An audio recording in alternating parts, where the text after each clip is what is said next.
आज फिर क्यों कहा कि भाई नहीं छोड़ूंगा, 22 साल स्ट्रगल कर की इसीलिए?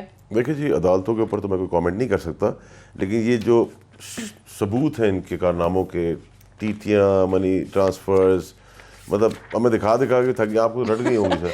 हाँ, आप वैसे भाई साहब एक कारोबारी आदमी भी आप इतना आप इतनी गलत बयानी करते हैं तो हम रट्टा ना करें तो क्या करें? तो आपके हमजा शहबाजी का नाम नहीं सर, नहीं ऐसी। अच्छा, आप मान लें, आप बात कर लें तो आप मुझे बताएं सर। अच्छा, एक सवाल मेरा आपसे, रिक्वेस्ट, आप इन टीटीओ को एक्सेप्ट करते हैं कि उनके अकाउंट में गई? सर मैं आप बात कर ले तो राना सनाउल्लाह तो कर चुके हैं। अच्छा, राना सनाउल्लाह तो कर चुके हैं। अब बहुत सारे लोग जो हैं वो और भी शायद पीएमएलएन के करने चले। लग जाएं। अब मसला सारा ये है कि देखिए, आज हम एनआरओ की बात कर लें या कोई इस तरह का मुकाव कर लें तो हम बहुत अच्छे हो जाएंगे। यही असेंबली में इमरान खान साहब की वाह होगी। जो बट वो आज कह रहे हैं ना, ये पूरा जोर डाल रहे हैं मेरे पे, ये सारे कह रहा है, कैसे प्रेशराइज कर रहे हैं? ये जो बयानात आते हैं, जो असेंबली का माहौल ख़राब किया जाता है, एक दूसरे को गालियाँ दी जाती हैं, ज़ातियात पे हमले होते हैं, क्यों होते हैं? ये इसलिए होते हैं कि आप असेंबली में आए, बिलावल साहब तकरीर कर रहे हैं, उनका राइट है कि वो किसी चीज़ के ऊपर कमेंट करें, लेकिन जिस लेवल पे वो अपनी तकरीर को लेके गए हैं, उससे लग रहा है कि कहीं कोई पिंच, कहीं पेन, कहीं तकलीफ हुई है।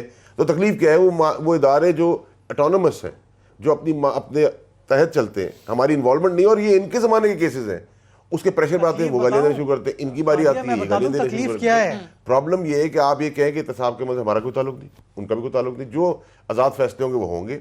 और इश्यूज़ पे आ जाए, पाकिस्तान के अंदर वो कल हम शो पे थे, एक तो नून लीग के कह रहे थे कि हाथ नहीं मिलाना पसंद करते इमरान खान साहब शहबाज शरीफ साहब से। मैं कहा बिल्कुल ठीक कह रहे हैं, नहीं पसंद करते इमरान खान साहब से हाथ मिलाना, क्योंकि वो समझते हैं। नहीं तो वो मोदी को 6 दफा फोन कर सकते हैं, जो फोन ना उठाए, यहाँ अपने ऑपोजिशन लीडर से हाथ नहीं मिला सकते। देखिए मेरी बात से, वो नहीं मिलाना चाहते। क्यों? ठीक है, नहीं मिलाना चाहते। इमरान खान साहब को करप्शन से नफरत है। सुनिए मेरी बात।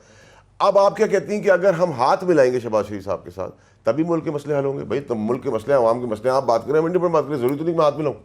नहीं तो मसले हल होते नजर भी तो आए ना, आपकी पॉलिसीज नजर भी आए ना। आज भी असद उमर साहब उठते हैं तो वो पीपल्स पार्टी पे तनकीद कर रहे हैं कि 5 साल में 2.8% से ज्यादा ऊपर आप मैशत की तरक्की की शरह लेके नहीं जा सके। वही उनका वजीर खजाना था जो अब आपका है। देखिए, असद उमर साहब अगर कोई फिगर्स दे रहे हैं तो वो फिगर्स फच फिगर्स तो नहीं है ना, वो फिगर्स थे उस जमाने में, तो वो बता रहे हैं। अगर चीज ठीक थी उस टाइम पे, खराब थी, अब सही हो जाएगी। खराब में भी हम बेहतर है उनकी परफॉर्मेंस से, उनकी भी और इनकी भी। तो ये तो फैक्ट्स है नहीं, आप चेक कर लें, आप बता दें आप फैसल झूठ बोल रहे हैं। तो अब वही हफीज शेख साहब सही कर देंगे, बस इसलिए कर देंगे क्योंकि उनको लीडर ये नहीं कहेगा कि मेरी फैक्ट्रियां बनाओ, मेरे लिए शुगर मिल। इमरान खान नहीं कहेगा मेरे बेटे को शुगर मिल लेके दो, या फलानी शुगर मिल्स की पॉलिसीज के तहत मुझे कर दो, सीमेंट फैक्ट्री लेके दे दो। उसको फ्री हैंड दिया जाएगा एज ए प्रोफेशनल काम करने के लिए, तो वो परफॉर्म करेंगे। इधर ही उनका भी कहना यह था हफीज शेख साहब का, और जो हमने देखा भी और सुना भी, कि उनको उनकी मर्जी करने ही नहीं दी जाती थी। उनको कहा जाता था इस पे साइन कर दो और उसके बेसिस को रिजाइन करके चले गए।